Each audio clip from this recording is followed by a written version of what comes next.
Welcome to the Ed Answer Key, the podcast where in the time it takes to complete hall duty and attendance, we embark on an educational adventure for both teachers and families. So whether you're a seasoned educator or a family navigating the school system, buckle up for the Ed Answer Key.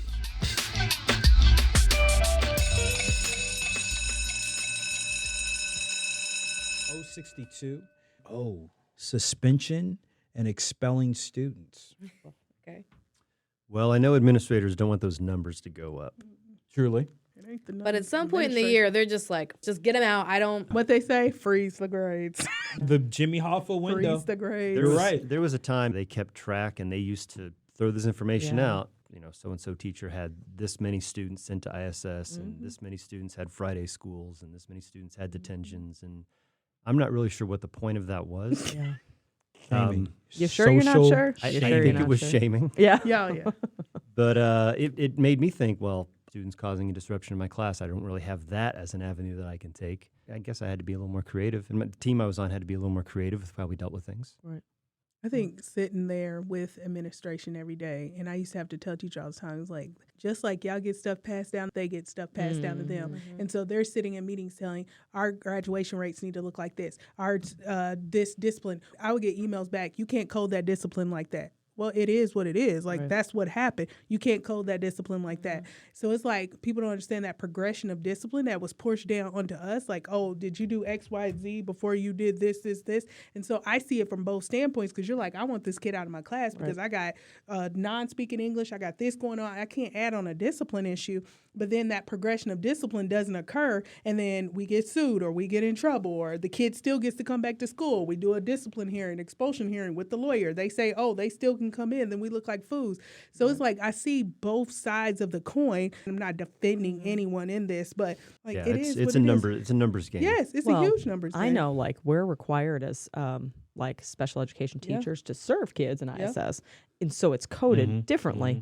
A normal teacher, like you said, wouldn't understand. They're like, I just want this kid out. But like, nope, they got IEP, call their TOR, call their counselor, kind of Well, thing. but then you have gen ed students who ended up with 20 plus days in ISS, full days, not just dismissed from class, full days sitting in ISS. Like, what? You know, so that's a curious point. And then it's probably progressive. It's like, okay, we're going to give you did something that deserved a Friday school. That's fair. Which you're going to need transportation or whatever and didn't go there. And then so if you don't get Friday school, then you're going to get all day. There are a lot of kids who do not want to be in the classroom. So being suspended, being It's the best OSS thing ever. or ISS. I have a lot of kids who just walk in my room and say, can I just go to ISS? I'm like, no. See, it's a little bit of an unpopular opinion, but I would be interested to see the data of who's giving what discipline to students. A few years ago, I read this book, We Want to Do More Than Survive by Bettina Love, and it talks about the disproportionality of what types of students get those types of disciplines. You'll have a white student who has a fit, maybe tosses a desk and leaves. Oh, they go to student services, they talk it out, they talk to a counselor, maybe they get, lunch detention, after school detention. A student of color doing that in my classroom, we talk it out ourselves, but I can imagine a different classroom where that's automatic suspension. Like, I'm not even going to talk to you. I don't care why you did it or how you did it. You did it, so you're going to get this out-of-school suspension. So I feel like if we kept that data, not to, show everybody, oh, we're shaming this person for having 20 disciplines. Think about Why? On this team, you're the only teacher giving this student constant discipline. Nobody else is having a problem. Why is that? Not really calling out their biases or things, but just to get to the bottom of it. And then that teacher comes back to you and says, well, because I've got high standards and You don't. and this person is not living up to them. So what are you going to say? That's why I love what I do, being able to work in education with kids, but not having to be in the classroom because the relationships and the talks I get to have with individuals are so much unique. So, for example, there was a kid, and every day he would flip out. I would have to go talk about, they would have his calm down period, whatever. Now, a teacher, with all you got going on, would never be able to figure this out. But I was able to figure this out by looking at what was happening, when it was happening, Come to find out, it was during transitions. And if he didn't finish this worksheet and you're saying we're transitioning to the next thing, he flipped out because this is something he was in control of. He could do, but no one would have stopped to figure that out. They would just say, he just flipping the desk. He just tearing up the class. The conversation is worth it. Right. But no one could have it. So I was grateful to have that job, but it gave me those details that I needed. But everybody doesn't have the time to figure out those little nuances. A lot of teachers would love to have that conversation with the students to prevent that from happening again, but where's the time? Yeah. Well, and I'm the other side, because I would be the one, like, I stay with your class for a minute or whatever. You go talk to them. A lot of teachers don't want to talk to the students. Yeah. One-on-one. Or they don't know how. That's what it's all about. It's anything else with our job, it's about the relationship. Right. Yeah.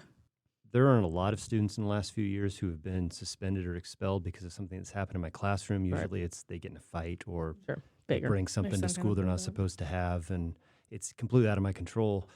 I really feel bad when there's a kid who something is escalated in my classroom and they end up being suspended. That makes me feel bad. I feel like I've kind of failed in this relationship. Oh yeah. But it's sad because then you're adding another job to what teachers already do. You're telling them now to go out in the hall and be a counselor and counsel through. And when in reality, teachers truly do do not know how to have those conversations. And you got 29 kids in the classroom. Right. Well, and I've said that. Even if you watch the classroom, I'm stopping learning because I don't know how to have this intentional conversation with the student. That's why teachers don't feel comfortable doing DCS reports and stuff. Totally. I don't know how to ask a kid what happened to you last night. So then you're giving them another job that they're not trained for. Yeah, that's fair. Thanks so much for joining us for this episode of the Ed Answer Key. Your support means the world to us. Be sure to stay in the loop about upcoming topics by downloading our free podcast companion at www.edanswerkey.com. So until next time, class dismissed.